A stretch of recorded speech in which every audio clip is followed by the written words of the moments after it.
만성 두드러기 원인과 치료 방법. 오늘 이 시간에는 피부 질환 중 가장 흔한 질환인 두드러기에 대해서 살펴볼까 합니다. 두드러기는 원인에 따라서 알레르기성, 비알레르기성, 특발성 두드러기로 나눕니다. 그중 비알레르기성 두드러기를 제외한 알레르기성, 특발성 두드러기에 대해서 살펴보겠습니다. 두드러기는 인구의 15에서 20% 정도가 일생 중 한 번은 경험하는 흔한 피부 질환입니다. 보통 두드러기는 혈관 부종과 팽진이 나타나면서 가려움증, 자결감이 동반되는 증상이 대표적인 증상입니다.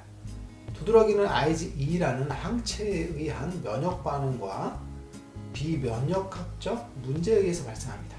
구체적으로 살펴보면 두드러기를 발생 기전에 따라서 분류할 수 있습니다. 알레르기성 두드러기는 면역학적 기전에 의한 두드러기고 비알레르기성 두드러기, 즉 비면역학적 기전에 의한 두드러기가 해당되고요. 이것저것 잘 모르겠으면 특발성 두드러기로 구분합니다. 실제로 환자분들을 보면 원인 물질을 찾기 어려운 경우가 많은데 특발성 두드러기가 대부분을 차지합니다. 특정 화학 물질의 섭취나 흡입, 접촉에 의해서 발생하는 것으로 환경, 음식, 약물, 곤충 등에 의해서 해당합니다.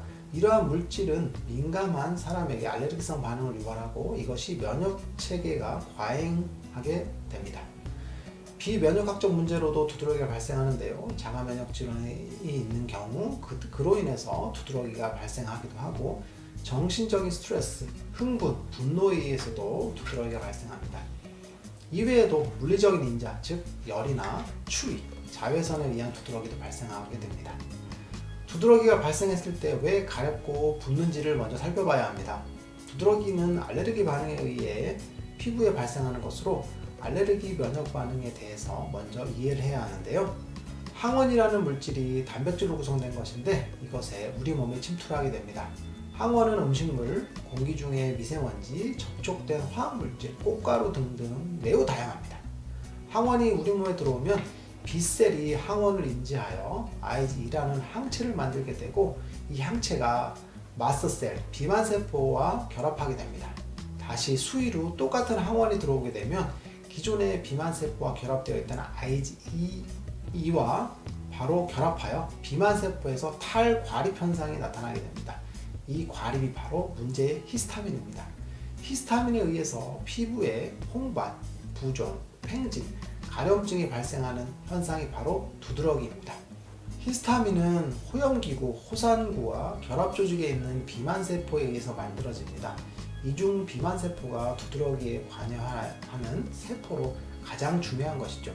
물론 피부에 존재하는 다른 세포들도 관여를 합니다만 두드러기에서 가장 중요한 요소는 비만세포 안에 있는 히스타민이라는 물질이 세포 밖으로 분리되어 피부에 두드러기를 일으킵니다. 두드러기가 발생하면 히스타민이 분비되면 혈관이 확장되고 혈관 벽 사이에 틈이 만들어져 혈관 속의 수분이 조직 내로 빠져나와 조직이 부종이 발생합니다.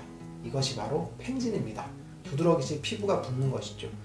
히스타민이라는 물질은 신경을 자극하여 가려움을 더 유발하는 물질을 분비하여 만들게 됩니다. 이로 인해서 가려움증도 동반됩니다.